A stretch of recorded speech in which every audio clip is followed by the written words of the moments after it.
Hello. Now we're awake.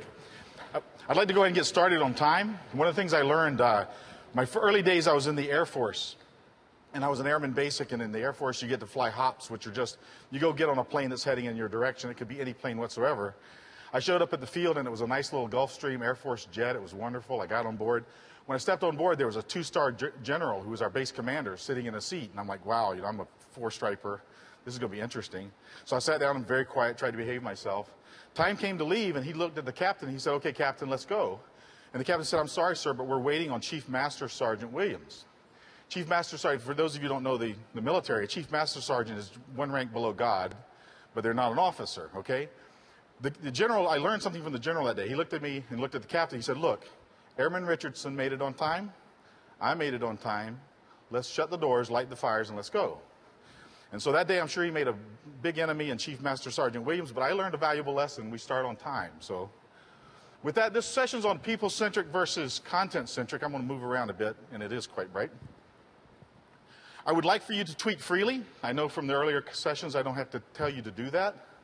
But I'd like you to use this hashtag, if you would, when you tweet about this session, just so that I can kind of follow your conversation. Because I want this to be somewhat conversational. I'm not going to be able to follow your tweets while I'm working. That would have worked well in some of the earlier sessions, right, if they were actually seeing what we were talking about. So please use this as a hashtag for me. So the topic is people-centric versus content-centric. Now, I'm going to ask you, this is our 100th year anniversary for IBM. I'm going to ask you to step back a little bit further. February 2nd, Groundhog Day. I don't even know if they had Groundhog Day back then. Okay, 1511, though. 1511. You're standing in your yard in your English country garden or in your Scottish swamp or wherever you happen to be, and you're looking up at the sky and it's night and you see all this stuff passing by you. So you have this feeling that all this stuff is passing by you. You're the center of what's going on. So this Earth-centric concept was very popular. I mean, we were the center of the universe. Everything else revolved around us, right? I mean, actually, Ptolemy was very good about setting this up for us. He showed us, how that worked. This was all the structure. We all believe this. Now, granted, we thought the flat, but now Columbus has come around. It's now round. Okay. But then along came this guy, Nicholas Copernicus. And sorry, this is not just a history lesson. I'll get back to relevancy in a minute. So Nicholas Copernicus came along. He said, maybe there's some problems because I've observed that there should be a different way. I think the sun should be the center of our solar system. The Earth actually revolves around. And the reason he did that was because he said, there's some funky things going on I'm observing. For instance, like up here on the left, you see Mars starts heading across the sky, and then it takes this little backwards loop, and it's got its own self-propulsion or something, because it's moving backwards. And then it flips around and goes back the other way again. And so he figured out that they may be from a different perspective. Instead of standing on the Earth looking at the sky, maybe I should take a different perspective of this and think about what if the sun were the center of the universe. And so that kind of shook the world, okay? Because here's some tenets of what we believe for such a long time is actually changed, and we're like, oh my God, what if I were to tell you X pages is wrong? By the way, I just sat through an X pages session in here. Interesting stuff, okay? I know I'm not a developer. It was interesting for me. So maybe we need to change our perspective. So the relevancy for today is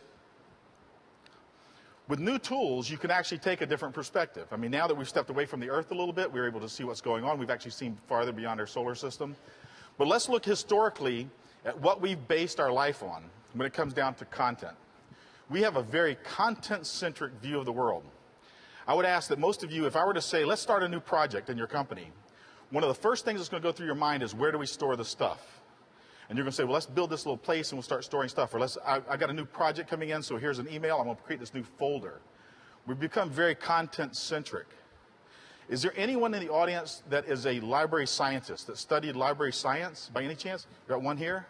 Hopefully you won't leave me before the session's over, but because I'm not. Library science is an honored profession. I think it's great. But one of the things we've done since the beginning of time is we've tried to organize this stuff. Okay, since, pen went to parchment or whatever, we've been rolling these tubes up, putting them in libraries and categories, and we've tried to organize our content so we can kind of organize our knowledge, because that's where we think the content, where our knowledge exists. Thomas Jefferson was kind of interesting in his library in Monticello. He uses what they call a Baconian method. It's like, I'm going to put my stuff in the order of kind of my thoughts or my ideas or whatever. I will tell you that this session has valuable prizes, okay, for those of you who are here. I've got 4 books. These are, I have a place where I write down the top 4 of the last year. I'll show you that later. But these are the 4 books I picked out. Some great books on the topic of just social and changing culture. You have an opportunity to win one of these books, okay? As you know, this is the 100th year, and you've heard about Watson and Jeopardy and so forth. So we're going to have a little Jeopardy throughout this.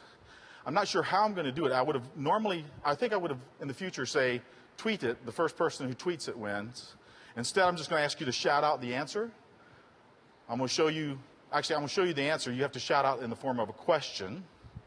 As a crowd, I'd like for you to help me decide who it was that had the first thing right, okay? So with that, this man invented a library classification still in system today. Oh, come on, help me. Louis Dewey. This guy was close. He's up front. He shouted it. So who was Dewey? Okay, so who was Melvin Dewey? Now this guy said, look, we need to organize our content. He was serious about it, okay? How many of y'all learned the Dewey Decimal System when you were young? I should say, how many were taught the Dewey Decimal System? Whether you learned it or not, it's a different matter, okay? Taught. The library scientist up front. By the way, you're not allowed to answer the next question. Okay? But Melvin Dewey, look at this. To the 13th digit, I can tell you what this classification's about. Okay, this guy was serious about content. How many of your content systems in your organization today are such that people who know the structure can find it, right? I heard from an executive talking about how they changed a procedure from finance, and finance put it right where it should be, under travel, exceptions, expense, classification 6YZ, Article 3, Section 5, right? Nobody, mere mortals, could not find that, but finance people could find it because they knew what was going on. So we have this classification idea. So who? Based on the Dewey Decimal System, this 700 series book is about what subject? Pardon? The arts. It's about the arts. Excellent. So, by the way, as you win, you'll come up later and get a book. I'm not going to take the time now, okay?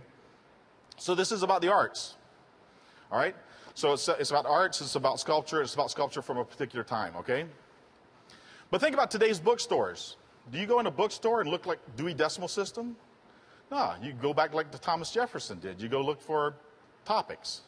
Now, granted, if you want to go find a particular book and you think, I'm not really sure where that's... By the way, I would imagine most of this crowd, I'm trying to think of most Barnes & Nobles, probably left-hand side, somewhere between Java Bible and something else. You're probably sitting down in those shelves, right? But people hang out in topics of where they like the sections. So with all of this, think about this. Years upon years upon years that we've known how to classify and organize. And what else have we done? We've learned searching techniques, federated searching, all that stuff. We've got our content system, honed to where it's not a problem anymore. Right? No. Why is it so hard in our companies today to find what you're looking for? You notice I didn't say, why is it so hard to find stuff? We have lots of stuff. The question is, how can you find what you're looking for? I think this man's responsible. Who put pressure on his content controlling contemporaries? This man did that. Who is that? Pardon? Gutenberg. Somebody said it over here. Oh, no, you can't. Sorry. I heard somebody else. Did somebody else answer that? You did? No? Own up? Okay. You say Gutenberg? Okay, you young lady here, right? So you get a book, okay? Thanks. So who is Gutenberg? All right. Now, why was he responsible for this? I mean, he came up with the printing press, right? Movable type. The reason that's so important is because prior to this time, content was actually relegated to those people who had a way to write this stuff down. The clergy, the church, they had the Bibles. The people who could read were the people who had some content to read. Now, all of a sudden, Gutenberg comes out and he says, look, we can mass produce this stuff.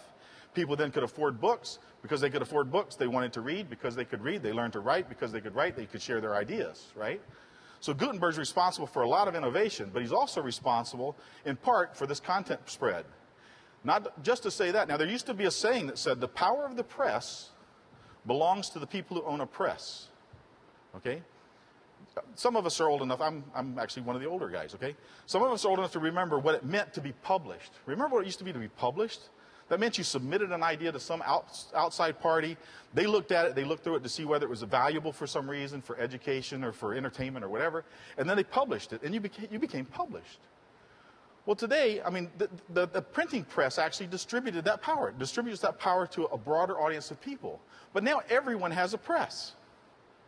I mean, Luis Suarez right up here in the second row, he's got a press. Right now he's probably tweeting, and that's his press, okay? He's now making his ideas known to everyone in the world. Okay, so what has that done to us? We have more information than we know what to do with, because everyone is creating content. I'm not going to bore you with the slides that say there's, 16 bazillion types of content being created every day. We know this, all right? We know this, and it's in our organizations. So we have access to way more content than we need. Okay? So I tell you, this is my statement for today, the content-centric model of managing knowledge within your corporation is broken. It's busted. If you're trying to organize it, categorize it, federate it, search it, relevancy rank it, whatever. This particular example, I've searched for the meaning of life. Over 16 million hits. Okay? Just in case I wanted to look at all these hits, if I took 1 second for every one, I would finish August the 9th of this year. Okay? We have way too much information out there. Now, before the library scientists, excuse me, I'm going to keep pointing to you because I can relate to you. Before you guys start rushing out and forming a lynch mob saying, Lewis says the content system's broken, and by the way, we've heard from our information management people, or we've heard from, don't go, find a lynch mob, okay? Because this is actually something I've been doing for 30-something years, all right? It's in my DNA. Content is what I'm about. I've been started off as a graphic artist, and I went and started doing publishing software early on, and I've been scanning systems and capture systems, and I've worked for FileNet, and I've worked in information management, and all of it is about content, okay? So I've been very content-centric, and I'm here to tell you it's broken, all right? This is broken.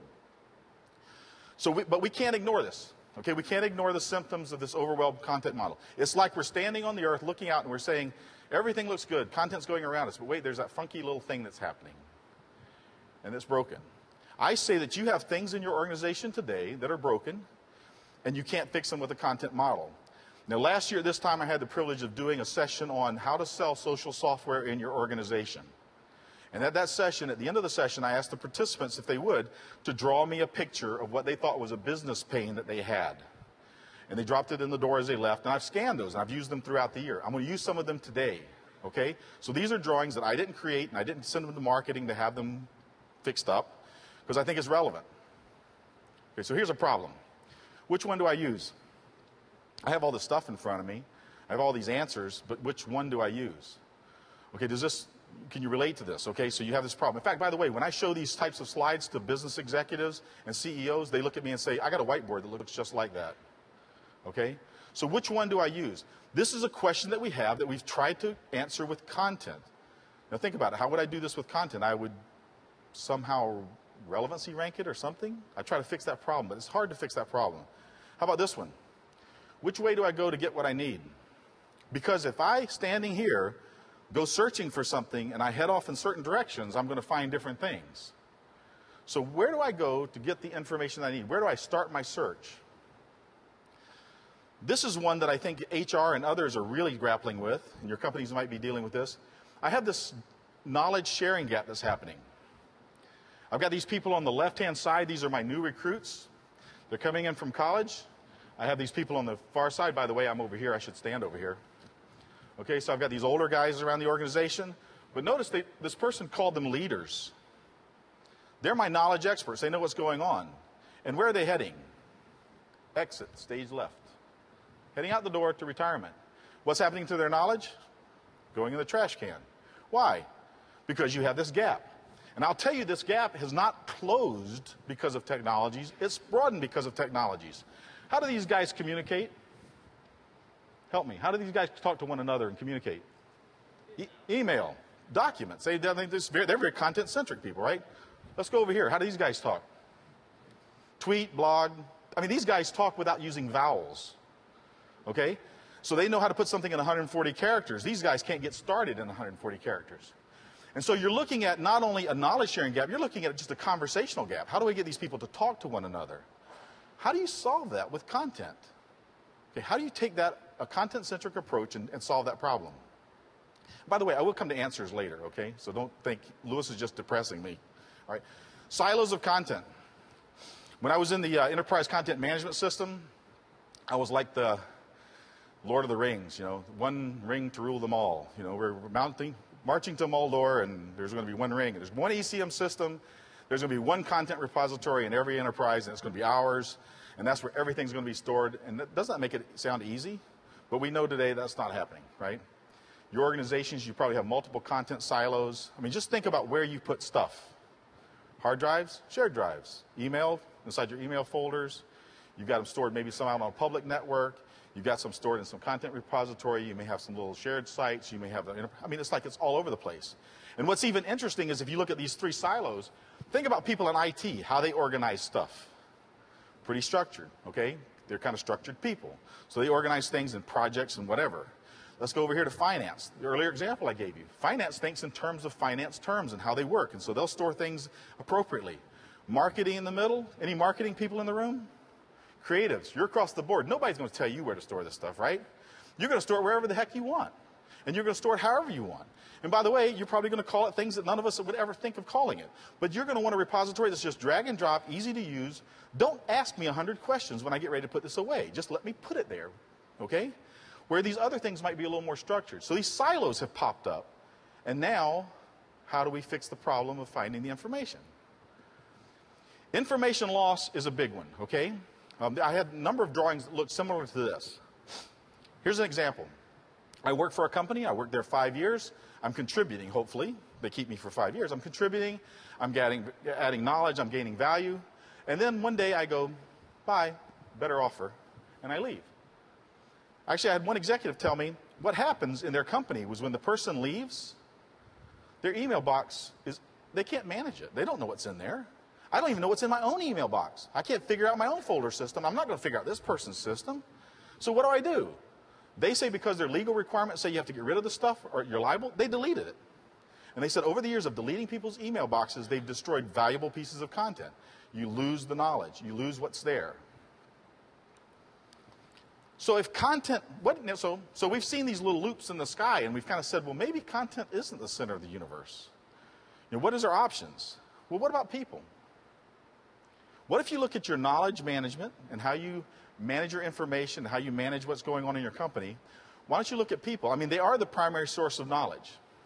We've asked corporate executives this, and some of you may argue with this or and debate, and that's all right. Find your own stage, all right? But this is what we've heard. We've asked executives, if in your company, if tonight you left the company, you walked out, and all of your data was gone. You didn't use Tivoli, you didn't back up anything. Everything's gone. Data, emails, everything. All your information data is gone. And tomorrow all your people show up. Would your company survive? And most of them said, probably, yeah, it'd be a tough one. And then we asked them, what would you do? And they said, well, we get our people together and we start determining, okay, who's our clients and what are they list and where can we go to get some information? And they basically try to rebuild their life, okay? It's like having the fire or whatever, but I can rebuild my life. And then we ask them the same question. Here you are today in your company.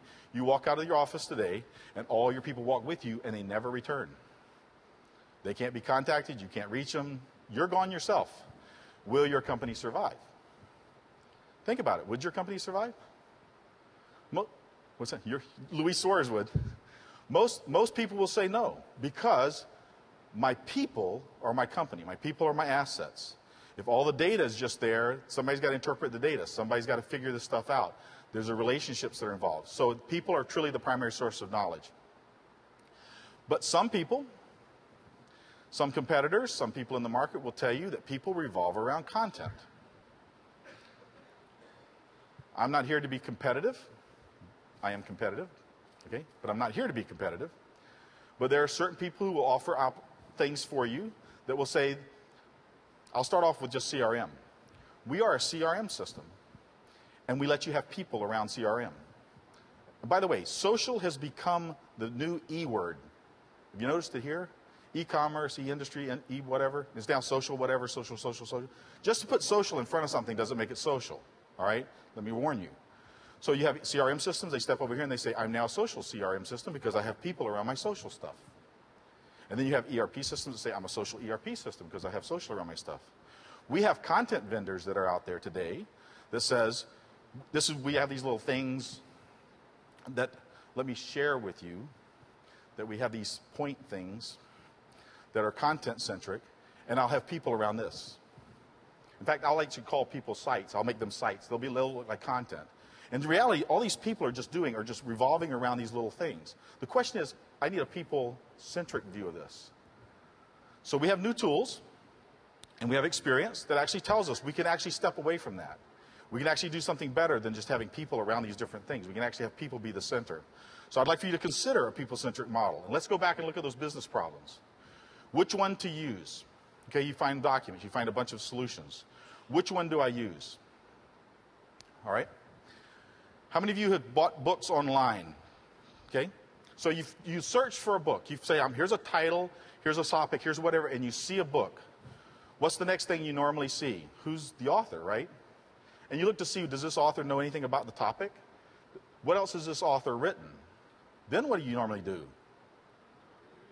Reviews. What have people said about this? Especially people like me. What have they said about it? People who've read this book have also read these other books.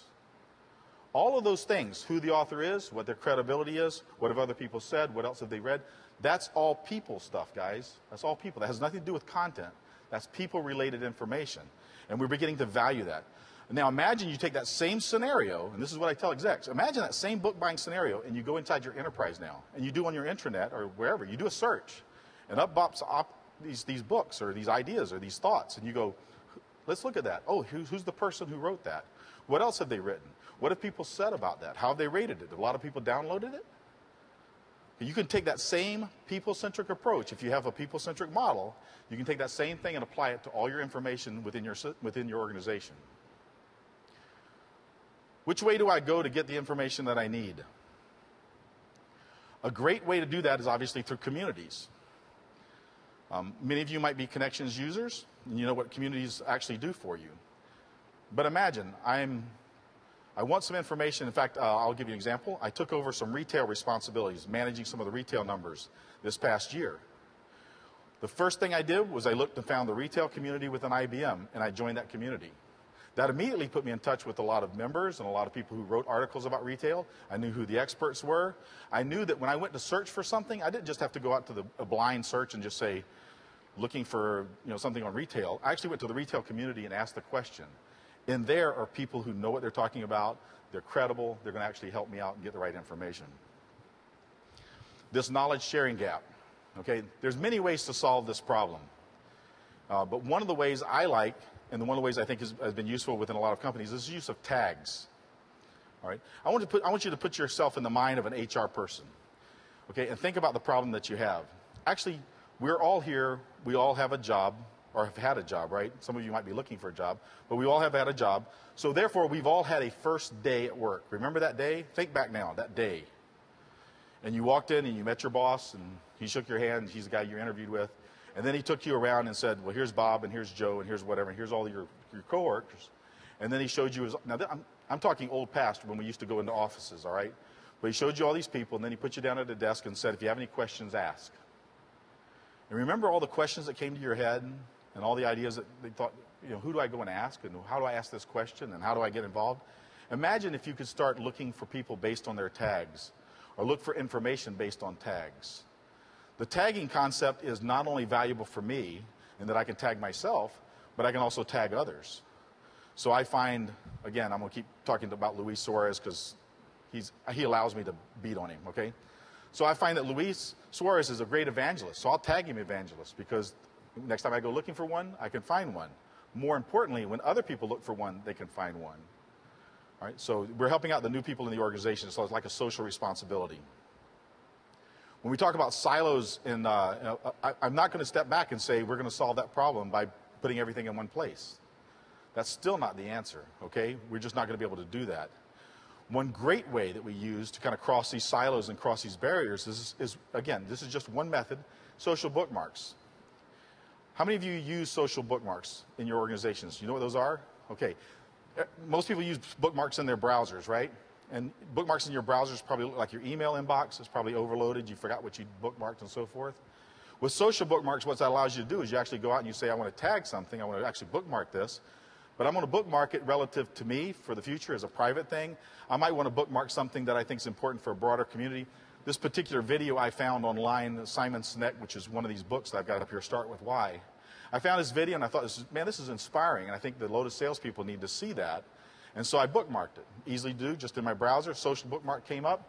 I gave it some descriptions. I added some tags, and I pointed it at the Lotus sales community so they could see this. When I did that, it actually told me 11 other IBMers have bookmarked this. I thought that was interesting, and I actually started a discussion with them. So this social bookmark actually helps break down some of the barriers, some of the content barriers, because now when I go find something inside my organization, outside my organization, wherever it is, I can actually bring it into the context of what I'm doing. I can bring it into where my team is working or where my community is working, or I can make it available to the people around me. In the case of information loss,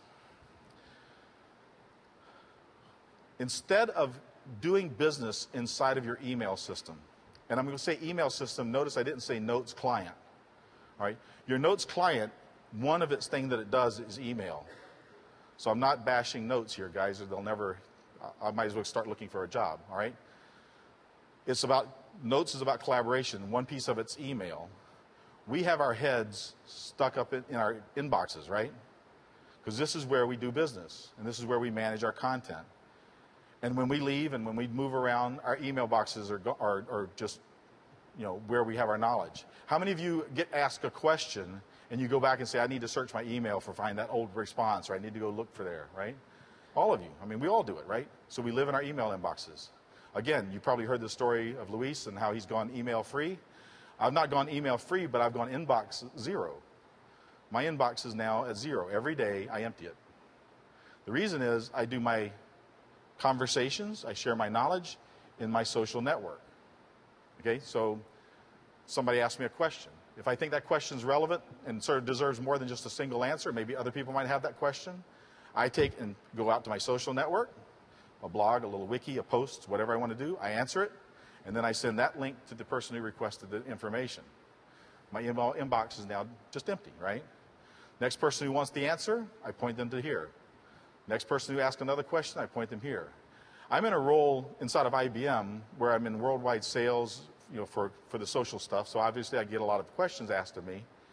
My email has dropped significantly because people don't come and ask me questions. It's not because I'm not friendly, it's not because I don't answer their questions, it's because they know where my information is. Lewis's knowledge is over here in the social network. I'm going to look here first, and then the types of questions I get are, Lewis, do you have an updated sales presentation? Or Lewis, do you have this? I couldn't find it in your files. And actually that conversation is not happening in email, it's happening over here. Because they're finding a document and they're saying, Lewis, do you have an updated one of this? And that conversation is happening again on the social network. It's not happening in my email. I mean, we heard the example the other day. A brilliant IBMer leaves the company, but leaves behind her valuable assets because her stuff is not in the email system. We didn't just leave behind her email system and said, there's her email system, go search it if you need something, right? It's where this information is stored. So you can do this in the context of the work that's being done. Now, those were the questions that we had that were content questions. This people-centric approach actually answers questions that are not content related. All right? It answers questions like this one, who's who in the zoo? I thought this was interesting. Most executives that titled this something like, I want to know what my company knows. I had one executive tell me, I want to know the potential of my company. I know who the people are, I know their current roles and responsibilities, but I want to know what's our potential. What might we be able to do? And the only way you're going to do that is if you know the people in the organization and what it is they know. An example is we can use profiles to do that. You all know what profiles are. I'm not going to bore you with that. But as an example, okay, I'll use myself. In IBM, I'm IBM, Software Group, Lotus, Worldwide, Sales. By the way, I just validated that I know nothing because I stepped into sales. Sales, you know, collaboration, okay, social software. So if anybody wanted to ask me any question about that line, they would probably feel entitled to do that if they knew my organizational structure. But as I said earlier, I've been doing this for 2.5 years, 3 years. I have 30 years dealing with big information systems and content systems and whatever. So I tag myself accordingly, and my profile says that, so that now I get questions from people like, Lewis, we've got a FileNet system and we're trying to put social on top of that. Or Lewis, we've got this engineering drawing problem and we're trying to solve that. Does social help us do that? Because that's my background. So my potential is more than my directory structure. My potential is more than my organization chart. My potential is actually related to what do I know. And by the way, people who are in these positions, some companies think, I don't want to be bothered. That's not in my line of responsibility. So don't ask me any question outside this because I can't take the time. I will tell you that that's an aged and a passing phase, okay? The next generation workers, hopefully all of you who are forward thinking in the room, you don't mind being asked questions if you know the answer, right? So just help out. Activities is another great thing that we can do to kind of help us in that we can quickly get things going and keep them going. This, by the way, is one of the big email alleviators, I should say. I've been involved in a lot of projects and a lot of things that have been moving around within the organization, and we do it inside of activities, which is, again, another connection service. But what that allows me to do is to say, here's what I'm going to do, here's the things I'm going to get involved. And a lot of these things actually start with an email. I get an email, I drag it over to an activity. My boss says, Louis, you're going to need to welcome this customer in and do this presentation. I drag it over here in an activity. I'll say I also need somebody from my ECM group because I need someone from Cognos. I start adding people to that. We set it up. No email. We're doing it here. And then guess what? 2 weeks later, my boss says, you know what you did last week or whatever, we need to do it again. I now have an activity that actually tells me how to do that again. Activities are a great way. And again, it keeps your head out of your email inbox. This was a drawing someone did, and I just wanted to post it just because I thought it was kind of a culmination. I hope I'm not standing in front of too many people. This is pretty large, but I'm pretty large too. All right. But this is a drawing somebody did. You know, they've got all kinds of things going on here. They've got, you know, geographically dispersed organizations. They've got silos of information. Down here, the email is used for everything, and there's no standards. And how do I contact an expert? You know, somebody took some time drawing this picture, okay? And I mean, that's a confusion. Think about that. Now, from a content perspective, how do I solve most of those problems? I can't, all right? So my challenge for you, okay, is as you stand back and you kind of look at your business and you start hearing problems and you start hearing of things that you need to do, I mean, think about a people-centric model. Think about how would I solve that with a people-centric model. If you happen to have connections, think about how I'm going to use the connection services, for instance, which are very people-centric. How do I use that to address this problem? Don't rush away to a content approach. Rethink it. Think, is there a way that I might be able to take a people-centric approach to this? And if you do that, I think you'll find a lot of questions and a lot of problems that are in your organization today that you're going to answer. And I will tell you something else about social. This social and this people-centric model will solve problems that you don't know that you have. All right, now here's an example. How many of you have ever, your ears slowly got clogged up where you couldn't hear, right? And you slowly lost your hearing over a period of time, you know, and all of a sudden your ear cleared. Remember, it popped and you went, wow, I can hear. All right. I've asked companies, I said, how much time does your average employee spend looking for information? Granted, it's a broad question, but they like to be asked those kind of questions. So you ask them, and they say, well, my average employee spends an hour a day looking for information. And then I ask them, how much, when you're sitting at your email system or your email inbox, and you get an email and it has an attachment, what do you do with that attachment? Where do you put it? Do you think, well, do I have a folder I put that in? Do I have to create a folder? Do I need to put it in 2 folders? By the way, that time you just spent, did you think about that when I said how much time you spent searching for information? What if you alleviated that? Often we alleviate pains that people don't know they've had. They've had pain for so long, it's just become natural. We actually can solve problems that, again, companies wouldn't normally recognize as a problem, but when they go away, it's a beautiful thing. Now, I'm going to ask you to do something for me. Again, this is for the tweeting audience. I don't know how many of you actually tweet. Use this hashtag, and I know it's a long hashtag, Luis, so I'm sorry. Luis he hates long hashtags. He hates long IDs, too, which I have one. What's that? It's difficult to retweet. Thank you, Luis. I'm learning. I'm an old guy, okay? It's going to take me a little while. What I want you to do is I want you, first of all, throughout this, in your head, I'm sure you're going, Louis, you're full of it. You know, okay, here's problems with this. Think about also your company. If you went back and said, let's take a people-centric approach to this. Let's take a social approach to this. That often says change, and change often drives fear. What I'd like for you to do is if you would use this hashtag in a tweet, if you would just describe to me one of the fears, or in a very short time, just tell me what you think is a big fear, a big hurdle your company is going to have to overcome in order to actually make something people-centric. All right? The reason I'm asking you to do that is because I'd like to be able to address it later just like I did the pictures. I'm going to let you do my work for me. I'd like for you to give me this information that I can then try to address with social, okay? So please do that. Tweet and retweet this. Oh, by the way, what I meant by retweet was if you tweet something and someone sees that, if you retweet it, I'm going to look at all the suggestions that we have, and the top suggestion, the top fear that was retweeted the most, I'm going to send you a gift card for a book, okay? So we'll connect and we'll get with a gift card. So think about your fears. I don't have enough tablets of paper to have people draw pictures this year, so please do this. And this is more social, right? And I'd like for you to connect with me. All right, so I have a LinkedIn account. I have a Twitter account. You can always reach me. One of the things I'd like for you to connect and do, and this is a challenge to you, is there's a thing called the Collaboration Soapbox. This is a community. It's an IBM outside the firewall community. It's for people like yourself who are interested in social topics. This particular briefing is the first time I've ever given this people-centric versus content-centric. And by the way, if you thought it really bit, tweet that, okay? Let me know. If you thought it was good, that's okay too. But the point is that I did a blog about that in this community. And we've gotten some comments on it. And so that's why I actually did this session. I'd like for you to go to this Collaboration Soapbox community. You can go there. You can look around. You can check out. By the way, tonight, this presentation will be stored in this community in the files area. So if you ever want to use it for some reason, please feel free.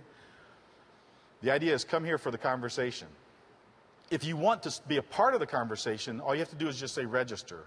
And what register does is we'll send you back an email saying, yes, you're registered, jump in. The reason we ask you to register is because we want to know who you are.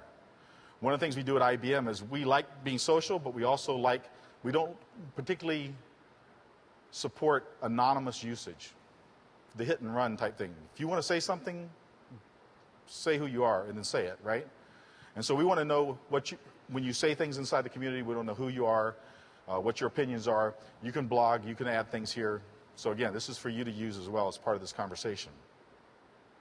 And then there's an online survey. How many of y'all, do we have online surveys about this conference? Do y'all have online things that you can actually say, I like this session, I didn't like this session? I asked outside and they said, yeah, there's something, but it starts at noon today or something. So if there's a way to comment, I'd love for you to comment there too. This is kind of an odd session because you may just say, Louis, you're odd. This is kind of an odd session in this context. I'd just like to, if this is something you like, I'd like for you to tell me. If it's something you don't like, please let me know too so we don't do it again. And so now, this is where we have the conversation. All right? So what I'd ask, you're going to look at your watches and say, gee, Louis I'm getting us back on time today, okay? I'd like for any of you who have observations about what I said, if you think it's good, if you think it's bad, if you think it doesn't work, if you've got experience yourself, I'd love to hear from you, okay? So I don't know if is this mic on? Can we put this mic on? So if you have something to say, would you mind stepping up to the mic? Anyone? Thank you. I was waiting for my library scientist to stand up and say, no. Well, yes. First of all, I'd like to say this absolutely amazing presentation. So I loved the way you presented it. Very clear and amazing. Well, thanks. Okay, thank you. By the way, you get a book. No. Okay. And in terms of having the conversation and collaborating more, it makes complete sense within the company. And sharing that and sharing your content and not living, not through the inbox, but within the intranet or with customers through a community makes complete sense. So definitely looking forward to doing that more. Thank you, thank you. Actually, there's 5 things I tell companies who are trying to start. Often people tell me, how do I start this process? There's 5 things I tell them to do. First is get started. Don't wait around and try to figure it out. IT people, you tell them you can start tagging, and they go, we need a taxonomy of all the possible tags, and they sit around and try to figure that stuff out, and they're still sitting there figuring that stuff out, okay? Don't worry about it, just get moving, all right? 1, get started. Second, find the people in your organization who are socially active. You've got people in your organization who tweet and blog and are part of Facebook and whatever. Find those people, get them involved in whatever you're doing, okay? They'll be your evangelist. Third, find your content people. Find the people who have the answers. Find the people whose email boxes are full of people asking questions and they're answering. People who write the answers, people who write these procedures. Tell them, we're going to help you out. We're going to get you out of that email drudgery that you have. I would like you to start putting things in the social network where other people can use it and where people can get to it more freely. And actually, if you get your contributors, the soul of your company, you get them into the social network, game over. You win. All the consumers, everybody else will come and follow, but get your contributors into the social network. If you find the answer people, get them to the social, everybody else will follow. Third. Fourth, and this was one that I didn't know before we started. Some of them you kind of look at and say, I kind of guessed that. The fourth one, reward the followers. Reward the followers. What I mean by that is I've seen companies say, we're going to get socially active, so we are going to reward the person who blogs the most. All right? And so I go and I say, you know, guess what? I'd like to, at a company meeting today, I'd like to share the fact that we were going to reward Cengiz Satir, one of our fine IBMers. He blogs 20 blogs a week. In your company, what would you think of Cengiz? What's that? He doesn't have enough to do. How's this guy blogging 20 times? Come on, does he have, what's his job, right? Now, Cengiz may be an evangelist. He may be someone like me who, instead of doing email, he's blogging. But from the mass populace, he looks like this social butterfly. I mean, I don't want to do that, right? Now, if Cengiz blogged about, here's something that the way you address a certain customer or whatever, and then Lewis comes along and comments, Cengiz, by the way, this suggestion that you made is excellent. I tried it with a customer. It won a deal. It saved a thing, whatever. Find those stories, that follower, and promote them. Let the organization know, listen, I'd like to reward Lewis, or I'd like to point out that Lewis was able to save a customer because he reused some information. Now, what do you think about this? I want to be like Lewis. I have customers. I'd like to save them, right? I'd like to come to the... Don't reward the leaders. The leaders will lead no matter what you do. You don't have to encourage them. They'll do that. Reward the followers, okay? So get started. You find the people who are socially active. You get your content contributors. You reward the followers. And we've heard this all week. Find an executive with a vision. All right? Find the person, because this, as you've heard so often, this is not about technology. Technology is important, okay? You pick the wrong one, you're pretty well hosed when you get down the road. But it's not so much about technology. This is about culture. And believe me, there are some organizations out there who are not culturally ready for this. I've sat across the desk from a number of them. And they've told me, Lewis, we're an engineering firm. We believe in process. We have manuals for everything. You don't step outside the door unless there's a procedure written. And so it's like, okay, that's fine. And then I just say, I'll come back in 10 years. Because every hurdle that you have, we're email-centric. We don't do anything in social networks. That's fine. I'll come back in 10 years. Because truly, there's no argument that you can give me that it's just a matter of time it's going to go away. So those are the 5 things. Anyone else? I have time, so I can keep talking, right? Louis, I'm very impressed that you can keep your inbox empty. Can you give us 3 to-dos to keep our box empty? Okay. 3 to-dos. First is, don't support conversations inside your email. You have to first start changing culture. So instead of me telling you, if I were in front of you as a customer and you would say, Lewis, I want that presentation, don't say, I'll send that to you with an attachment. Don't do that, okay? If someone sends you something that has an attachment, store it away and send somebody else the link. In other words, start behaving differently, and people will start seeing that. So first of all, start the conversation outside your inbox. The second thing is, Notes is a great collaboration tool, and it allows you to filter so much stuff. I've asked people sometimes, if I look at their inbox, because I actually do this, I actually say, let me see your inbox. I'll show you mine, you show me yours, right? Let me see your inbox. And you see all these inbox, and you think, what if I went right in here at this date and deleted all this stuff? Would you even notice it was gone? And most of them go, I would never notice it, right? It's because you just hang it around, and it just becomes a burden. I do training classes for our salespeople, and I ask them this question. In fact, I'll ask you as customers, what emotion do you have? This might be a weird question at this conference. What emotion do you have when I say the word email?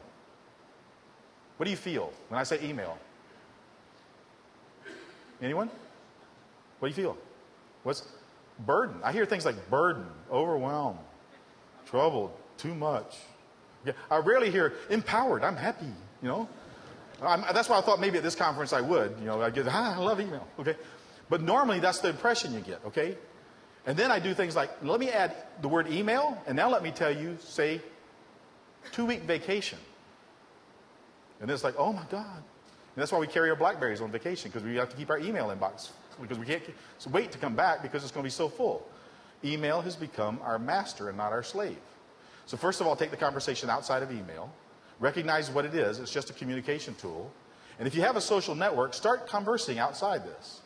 You know, I resist the temptation of someone asks you a question, and then you go, okay, I'll answer that question. Someone asks you again, I'll go find that email. Go answer it over here and send them this stuff. Like I said, it's liberating to me. I can honestly say that I have saved 4 or 5 hours a week, no doubt, by staying out of email. And it's taken me 6 months to do the transition. Okay, so it's not an overnight thing. But you have to just look at your email box and say what's important, what's not, what can I store. Swift file, somebody may have seen Crummy's session yesterday. Swift file is a little tool, allows you to easily put things away in folders. Yes, I have folders, but those folders are normally just for stuff that I just want to tuck away, and if they ever disappeared, I'd probably never mind anyway, but just in case my boss ever asked me, it's not my idea, it's somebody else's idea, I'm putting it here for the moment. I think. So you just have to start behaving differently. And by the way, there's a good Google thing, a good YouTube video of a guy speaking to a group at Google, and the topic is inbox zero, inbox zero. Go search for it. He talks about using verbs like do, delete, defer, so that you have to look at your email and process your email. Don't live in it. By the way, how many of you all ever get a same-time message or an instant message saying, did you read the email I just sent? I mean, come on, we're insane here, right? We laugh. We live that, right? Okay. Others? Okay. The legal disclaimer, and we're done. All right, so, excellent. And actually, I forgot a word from my sponsor, okay? I serve on the worldwide team for collaboration for social software in particular. I have a worldwide responsibility, meaning if you, as a customer, you as a business partner, if you have a need to have this message given, and you'd like for me to come and give that to a group of people or whatever, if it's on this planet, I'm interested in it, okay? And so I do serve worldwide responsibility. So I would, again, part of that conversation and connection we're going to have, if you need information, please let me know. If you need me to come by, I do bar mitzvahs, whatever. So, okay. All right, thanks, everyone. Have a good day.